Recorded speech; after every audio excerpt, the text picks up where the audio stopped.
अजर अमर त्रय काल जो अनंत चेतन, निज अनुभव से जान जात जो शांति तेज गन, निर्विकार निर्द्वंद सदा सर्वोपरि सोए, तहि हित दिव्य दान उद्बोधक जोई।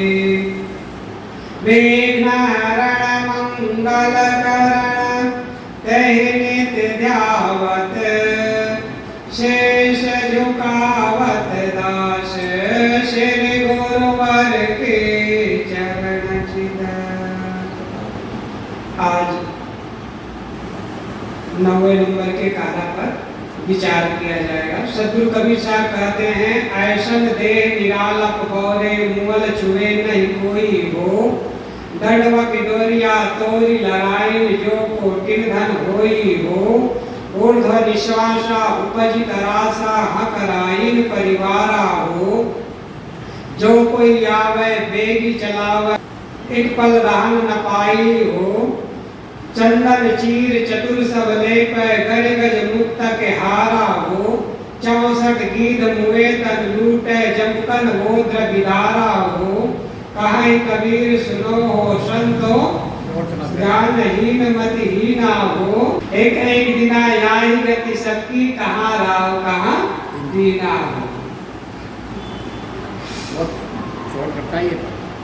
तो सद्गुरु कबीर साहब इस पद के माध्यम से कहते हैं, ऐसन देह निरालप हो।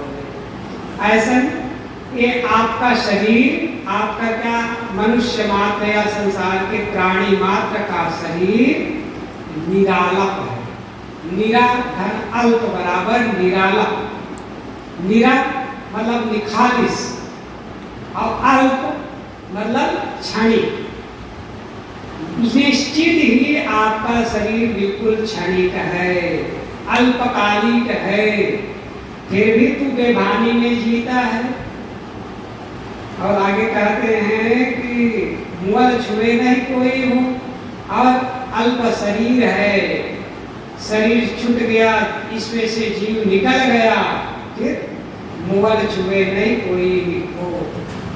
जिस शरीर को तू सुंदर मानता था, जिस शरीर का तुझे घमंड था, जिस शरीर का तुझे मोह था, व्यामोह था, इसमें से जीव निकला कि कोई छूना भी नहीं चाहता। हाँ? अपना ही शरीर गंदा है, गंदा तो है ही, लेकिन आदमी व्यामोहित होकर के इसे पवित्र मानता है, सुखरूप मानता है, आत्मवत मानता है और पवित्र मानता है। यही तो अज्ञान है। तो सद्गुरु कबीर साहब जगाते हुए कहते हैं, अरे जिस शरीर का तुझे बड़ा गुमान है वो अल्पकालिक है, बिल्कुल क्षणभंगुर है। क्षण पल में क्या हो जाएगा कुछ भी नहीं कहा जा सकता। तब का लागा फूट गया, कछु न आया हाँ, इतना क्षणिक है।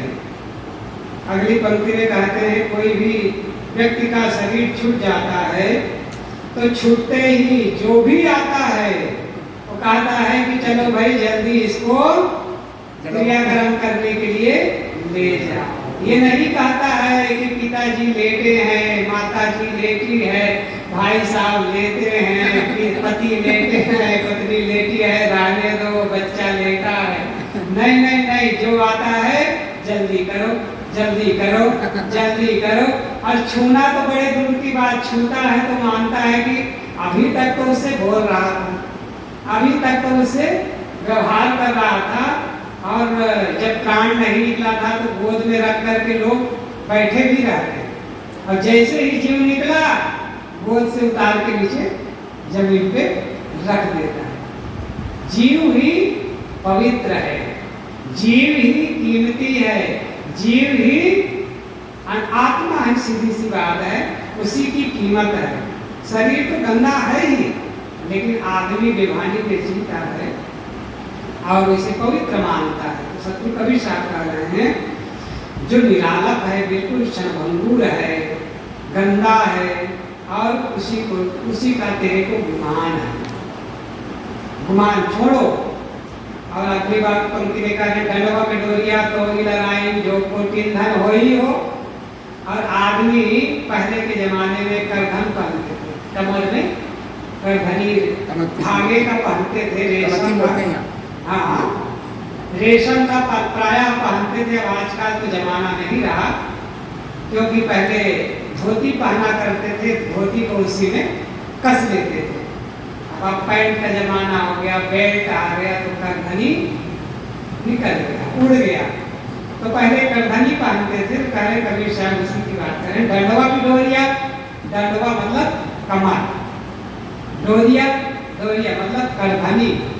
दंडवा की डोरिया तोड़ी लड़ाई, शरीर छूटते ही कमर की करधनी को भी तोड़ के निकाल देते हैं लोग। अब इसका मतलब क्या, सोना चांदी पहनना हो तो नहीं निकालता है? सोना पहना हो तो पहले निकाल के तिजोरी में धर लेगा आदमी।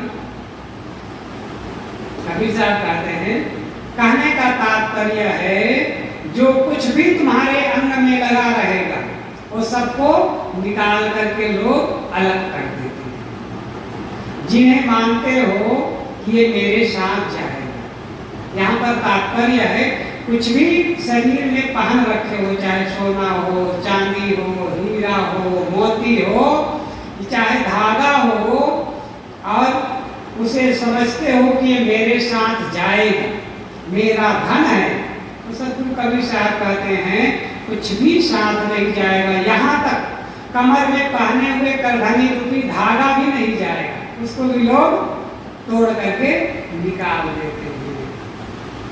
जो कोटिन धन हो ही हो, तो क्या कमर की करधनी को निकाल देते हैं लोग, तो क्या 10 किलो सोना लाद दें तो क्या उसके साथ जाएगा? वो भी साथ नहीं जाएगा। दफना भी दिया जाए साथ में तो भी साथ जाने वाला नहीं है। इसीलिए कहा जाता है धनानि भूमो पश्वश्च गोष्ठे बाह्याग्नि द्वारे सखा संसाने देहश्चितायाम परलोक मार्गे धर्म गो गच्छति जीव एक। कुछ भी साथ नहीं जाता है। धन है, जमीन है, तो जमीन जहाँ के तहाँ पड़े रह जाएंगे। पशु इत्यादि को धन माना जाता था, सोना चांदी इत्यादि को धन, तो वो तिजोरी के तिजोरी में जहाँ के तहाँ रह जाएंगे।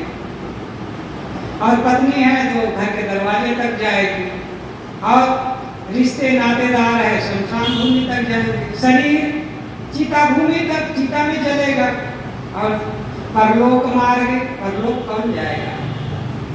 धर्म को गच्छति, धर्म का जो काम किया गया है, धर्म का पालन किया गया है, दान सेवा परोपकार और सदाचार में जीवन रखे हैं, वही साथ में जाएगा।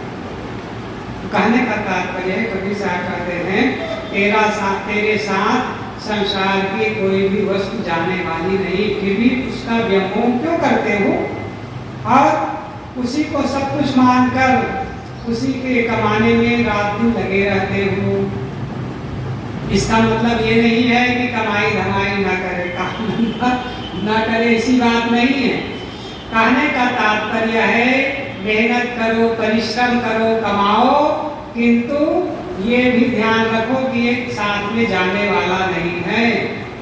यदि इस प्रकार का भाव नहीं रहेगा तो असंतोष बनी रहेगी, तृष्णा बनी रहेगी, और फिर कहोगे कमाई कमाई कमाई मतलब कम आया है ना, कमाई मतलब कम आया, यही कहते रहोगे। तो कबीर साहब कहते हैं ऊर्ध्व विश्वासा उपजितराशा हकराइन परिवारा हो। अगली पंक्ति में कबीर साहब कह रहे हैं जब शरीर छूटने लगता है तो उसके पहले क्या होता है? सांस ऊपर नीचे चलने लगता है। ऊर्ध्व निश्वासा, सांस ऊर्ध्वमुखी होकर के निश्वास केवल निकलता है, अंदर जाता जल्दी नहीं है। श्वास लेने की क्रिया को कहा जाता है और निश्वास छोड़ने की क्रिया को। तो कबीर साहब कहते हैं ऊर्ध्व निश्वास, तुम्हारी सांस ऊपर ऊपर चलने लगेगी और केवल बाहर बाहर चलेगी, निकलने की क्रिया होगी। उपजितराशा, और इस चीज को देख करके तेरे मन में त्रास होगा। त्रास क्यों होगा? मेरे पुत्र छूट रहे हैं, मेरी पत्नी छूट रही है, मेरे जमीन छूट रहे हैं, मेरे मकान छूट रहा है, मेरे परिवार के लोग छूट रहे हैं। इस प्रकार मान करके तेरे मन में त्रास हो, दुख हो। और आदमी क्या करेगा? हकराइन परिवारा हो। और जब घर पे 2-4 लोग नहीं रहेंगे तो फिर हकराइन, उसको हकराना का मतलब है हरकारा भेजना, है ना? शुद्ध शब्द है बुलावा भेजना। और पहले के शब्द में कहा जाता था हरकारा, है ना? हरकारा का मतलब बुलावा। उसी को सदगुरु कबीर साहब अपभ्रंश में कहा रहा है हकराइन। हकराइन मतलब हरकारा भेज रहा है, परिवार के लोग जो नहीं है उनको बुलाने के लिए, देख लो एक नजर उसका दीदार कर लो। कबीर साहब कहते हैं आदमी का जब शरीर छूटने का होता है, धीरे धीरे छूटता, कुछ लोगों का होता है हार्ट अटैक आया, अचानक छटपट आदमी चला जाता है। और जो धीरे धीरे शरीर छूटता है तो आदमी के मन में त्रास होता है, परिवार के लोग छूट रहे हैं। एक आदमी था, चंद्र भवन बनाया था, चंद्र भवन नाम रखा था चंद्र भवन। बहुत सुंदर विशाल बढ़िया, उसके कई 4-6 बच्चे थे, लंबा परिवार था और खूब धन संपन्न से धनी थे, तो खूब बढ़िया ऐश्वर्यशाली आदमी, खूब राजभवन की तरह बनाया हुआ।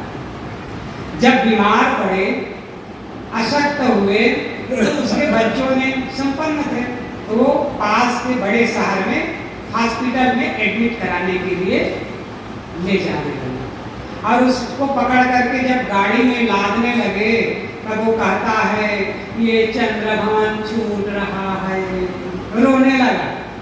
हाँ? चंद्र भवन छूट रहा है। तो आदमी को दुख होता है छूटने का, तो अंतिम समय में त्रास होता है। कभी साहब उसी को कह रहे हैं सांसें ऊपर नीचे चलने लगता है और आदमी को छूटने का भय, मिटने का भय, त्रास। यदि कोई आदमी गलत कर्म किया है तो उसको तो और भय होता है और त्रास होता है। क्यों? क्योंकि गलत कर्मों का फल आएगा। हम नहीं कह रहे थे कि वो लड़का आया, अब विचार है, पछता रहा है, क्या करेगा? उसके अलावा कुछ भी रास्ता नहीं है।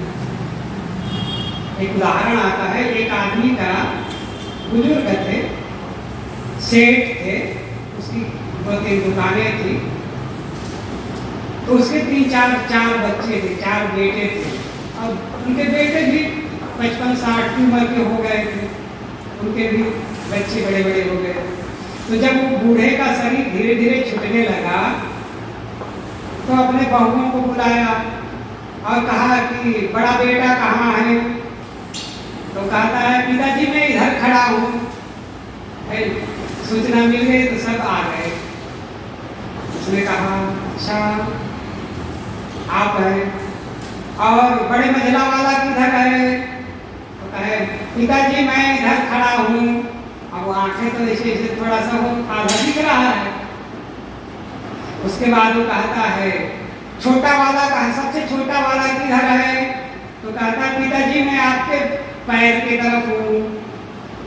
उसके बाद कहता है अरे वो छोटा वाला मंझला वाला कहाँ है? छोटा मंझला, 4 बच्चे थे उसके। उसने कहा पिताजी मैं आपके बाएं साइड खड़ा हूँ। तब वो बुढ़ा क्या कहता है अरे बेवकूफ कहीं के, चारों के चारों यही हो तो दुकान में कौन गया है?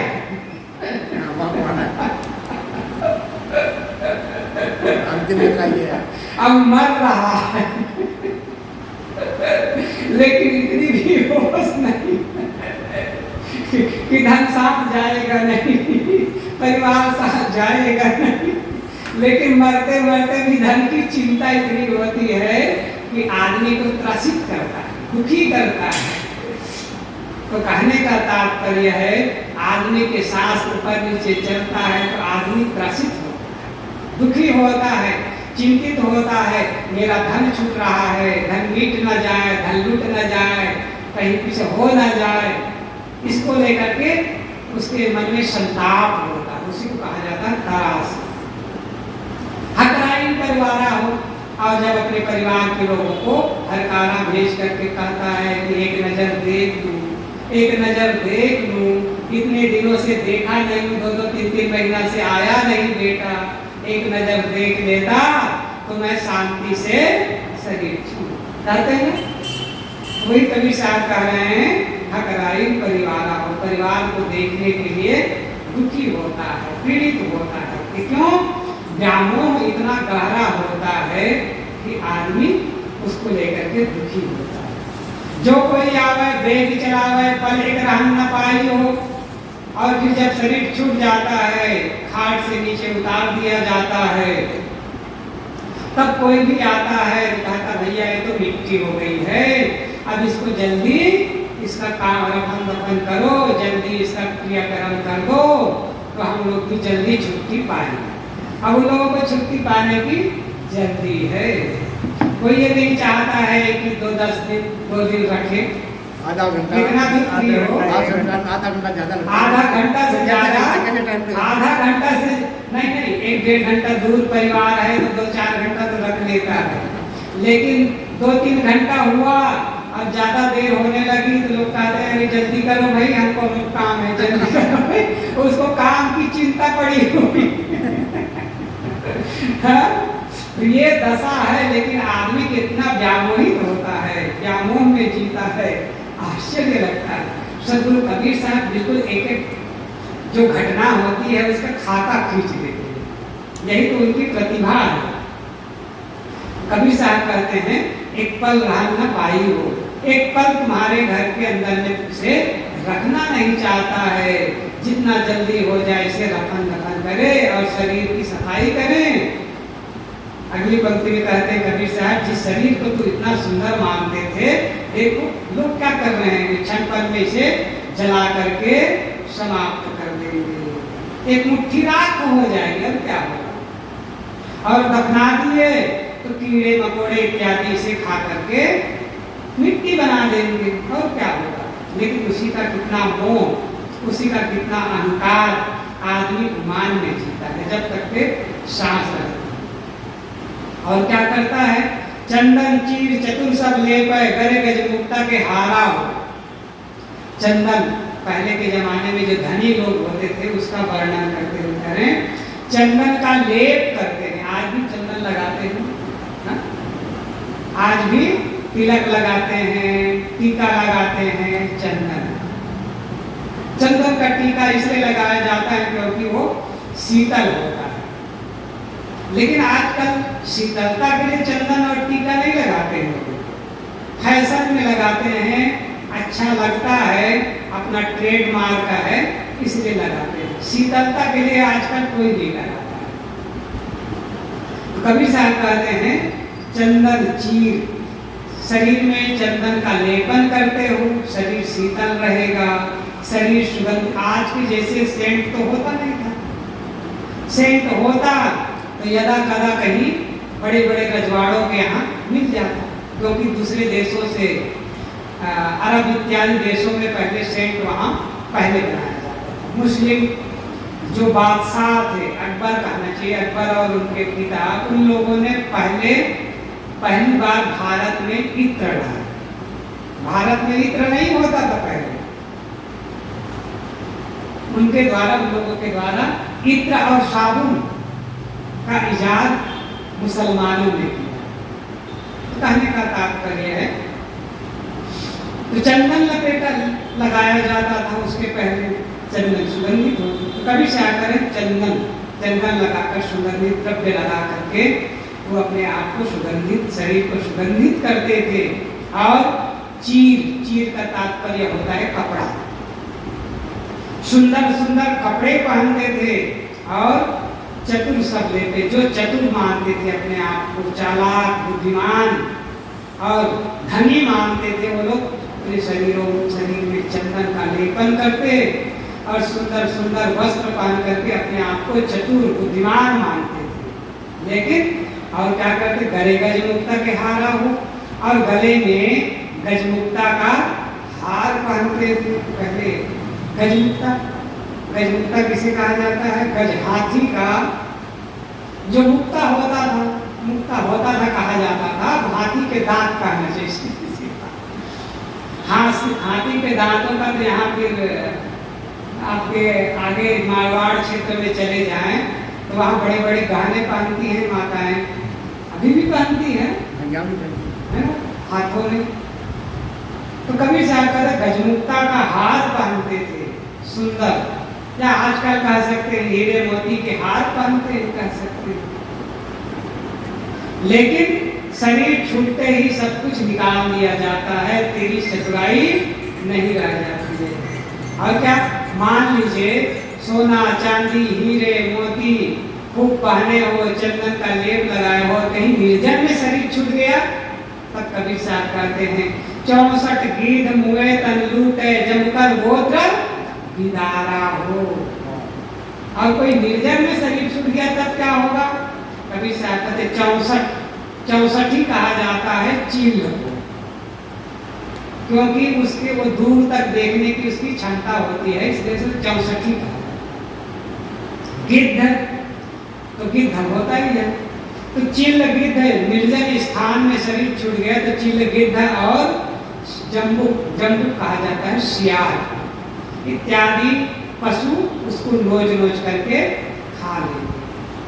यदि निर्जन में ना भी छूटे तो आप वहाँ है, तो पारसी लोग किसी का भी शरीर छूटेगा, प्रिय हो चाहे अप्रिय हो, उसका शरीर निर्जन स्थान में ले जाते हैं और वहाँ छोड़ देते, वहाँ जंगल होता है, चिल गिद्ध खा लेता है। सतगुरु कबीर साहब कहने का मतलब है जम्बुक जो है पेट को फाड़ करके खा लेगा। ये कठोर है कि कैसे भी आदमी हो, कितना भी धनी हो, एक तमाचा लगते ही सब कुछ क्षण पल में समाप्त हो जाता है। इसीलिए यक्ष प्रश्न में पूछा गया है, युधिष्ठिर से यक्ष ने पूछा कि दुनिया में वार्ता क्या है? तो युधिष्ठिर ने कहा अश्विन महामोह महे कटाए, सूर्य अग्निना रात दिवे इंधनेना, बाशर्ति दर्वी परिघट्टनेना भूतानि काला पश्चिति वार्ता। उसमें कहा गया है यक्ष ने युधिष्ठिर से पूछा दुनिया में वार्ता क्या है? वार्ता का तात्पर्य व्यवहार, व्यापार। यहाँ पर वार्ता का अर्थ व्यापार या व्यवहार का धंधा। तो दुनिया की वार्ता क्या है? तब युधिष्ठिर कहते हैं अश्विन महामोह महे कटाहे। अश्विन यहाँ, महामोह, महामोह का कड़ाह, बहुत विशाल कहना चाहिए, काल का कड़ाह चढ़ा। अब उसमें क्या हो रहा है? उस कड़ाही के नीचे आग किसकी जल रही है? सूर्य की आग लगी हुई है। सूर्य ताप दे रहा है ना, जेठ के महीना लग गया है, जैसे बरसात हो रही है, ठंडा हो गया है मौसम, लेकिन 4 दिन पहले कितनी तेज गर्मी पड़ रही थी, धूप पड़ रही थी। कहने का तात्पर्य है सूर्य की आग लगी हुई है और इसमें ईंधन क्या है? रात और दिन का ईंधन है। और क्या हो रहा है? मासर्तु दर्वी, मास और ऋतुओं की दर्वी, दर्वी कहा जाता है चम्मच, पलटे। मास और ऋतु की दर्वी द्वारा क्या कर रहा है? सभी प्राणियों को भूतानि काला पीस रहा है। पश्चिती बात, संसार के सभी प्राणियों को वो परिघट्टन कर रहा है। मास ऋतु की दर्वी से परिघट्टन, परिघट्टन का तात्पर्य होता है रगड़ना, पीसना, उलटना और पकाना, ये अर्थ होता है। कभी कहने वाला भी कितना सुंदर कहा है, उसका सभी अर्थ होता है। उलटना पुलटना भी होता है परिघट्टन का अर्थ, और रगड़ना भी होता है, पकाना भी होता है, और उसको पचाना भी होता है। परिघट्टन पचती थी, और क्या कर रहा है? पचती थी, उसको पचा रहा है, पका रहा है। इसको संसार के सभी प्राणियों को काल पका रहा है। यही तो हो रहा है ना। अंतिम में कहते हैं युधिष्ठिर यही दुनिया का वार्ता है, बस्ती यही दुनिया का वार्ता है, दुनिया का व्यवहार है। कहने का तात्पर्य है उसमें ये बताना चाहते हैं कि संसार में काल सबको रगड़ पीस करके बराबर कर देता है, लेकिन आदमी इस चीज को समझ नहीं पाता है। तो कवि साहब कहते हैं अगली पंक्ति में, कहें कभी सुनो हो संतो ज्ञानहीन मतिहीना हो। अंतिम में कवि साहब कह रहे हैं ऐ संतो सुनो ज्ञानहीन मतिहीना हो। ज्ञानहीन, जो आदमी ज्ञान से हीन है वो मति से भी हीन है, अर्थात उसके पास बुद्धि और समझ नहीं है। क्यों? क्योंकि वो आसक्ति में ही जीवन जीता है। क्यों? आसक्त दुनिया में सबसे मीठा फल यदि है तो अनासक्ति का फल है। आसक्ति तो कड़वा होता है, जितनी चाहना होती है, जितनी कामना होती है, जितनी आसक्ति होती है उतना कम मिला का दुख लगा देता है। जितनी अनासक्ति होती है मन में हमेशा मधुरता बनी रहती है। जितना कड़वाहट होती है, जितना कुटिलता आती है, जितनी ठेस लगती है, कि कहाँ से निकलता है? आसक्ति से निकलता है। तो आसक्ति का फल ही कड़वा होता है। तो कवि साहब कहते हैं जो आदमी ज्ञान से हीन है वो कड़वा फल पाता है, अर्थात दुख पाता है। और जो ज्ञानी है, जो समझदार है, जो विवेकी है, जो बुद्धिमान है, वो मीठा फल पाता है। किसका? अनासक्ति का मीठा फल पाता है। संसार के जितने भी फल है, जितने भी कामनाएं हैं, वो सब आसक्ति जनित होता है, उसका परिणाम दुख होता है। कबीर साहब कहते हैं ऐ संतो सुनो। कबीर साहब का तात्पर्य है, संत कहने का तात्पर्य है संसार के सभी प्राणियों को वो संत मानते। सभी प्राणी का मनुष्य मात्र को संत कहते हैं। संत की परिभाषा करते हुए सतगुरु पूरम साहब ने कहा है, संतो कहिए जीव को, संतो शांति स्वरूप, संतो कहिए श्रोता को, संतो शांति स्वरूप, संतो कहिए जीव को निर्वारत निस्वरूप। संतो कहिए श्रोता को, जो ज्ञान की बातों को सुनने वाला है वो संत है। क्यों संत है? क्योंकि उस समय उसका चित्त शांत होता है, इसलिए वो संत है। जिसका चित्त शांत हो वो संत। इसलिए श्रोता ज्ञान की बातों को सुनने वाला संत। संतों कहिए जीव को, संत जीव मात्र संत है क्योंकि उसका स्वरूप शांत है। संतों कहिए संत को, साधु को भी संत, क्योंकि उसका चित्त यदि शांत है तो संत है, अशांत है तो असंत है। अब संत का भेष बना लिया, चित्त अशांत है तो संत नहीं है, वो असंत है।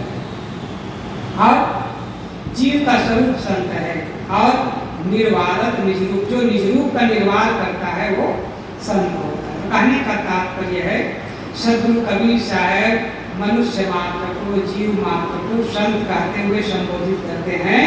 अरे तू ज्ञानहीन होकर के क्यों भटक रहा है? तू मति के हीन, ज्ञानहीन होकर के संसारिक प्राणी पदार्थों के आसक्ति में दुखी क्यों होता है? अनासक्ति धारण कर, किसी भी प्राणी पदार्थ में मोह और आसक्ति मत बना, तो तुम्हें मीठा फल मिलेगा।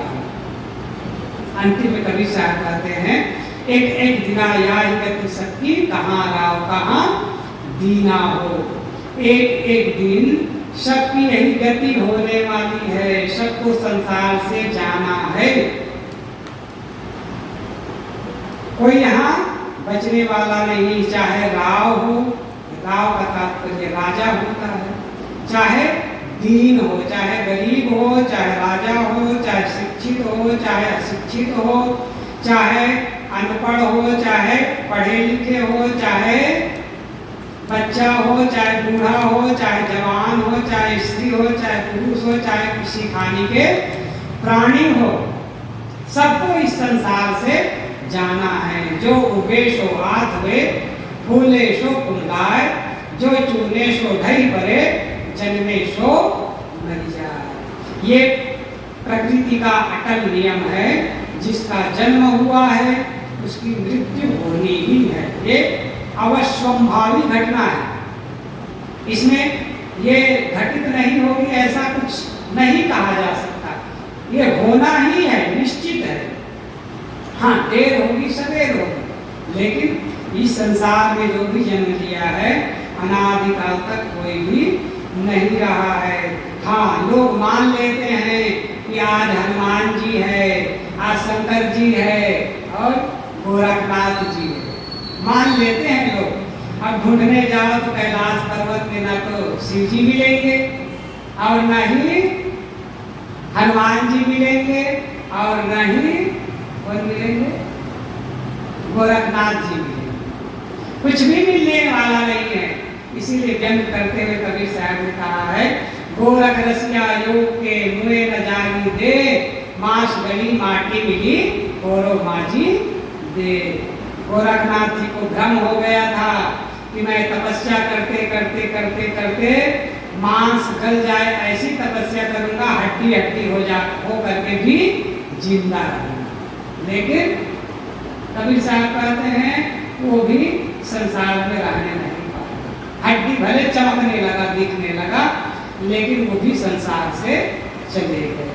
तो ये कहने का तात्पर्य है, इस पद के माध्यम से कबीर साहब इतना ही बताना चाहते हैं, सार यही है कि ये शरीर और संसार में आपका कुछ भी स्थायी नहीं।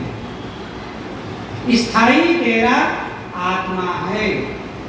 आत्मा के अलावा सब कुछ अस्थायी है, क्षणभंगुर है, मिटने वाला है, छूटने वाला है, टूटने वाला है, बिगड़ने वाला है, विनशने वाला है। तो इसमें आसक्ति क्यों, मोह क्यों, अहंकार क्यों? जो छूटने वाली चीज है, मिटने वाली चीज है, तुम्हारा है भी नहीं, उसका मोह करके निरर्थक में तू अपने मन में भार लाद करके क्यों जीता है? निर्भर होकर ज्ञान में शांति पूर्वक जियो, क्योंकि संसार से अचानक जाना होगा।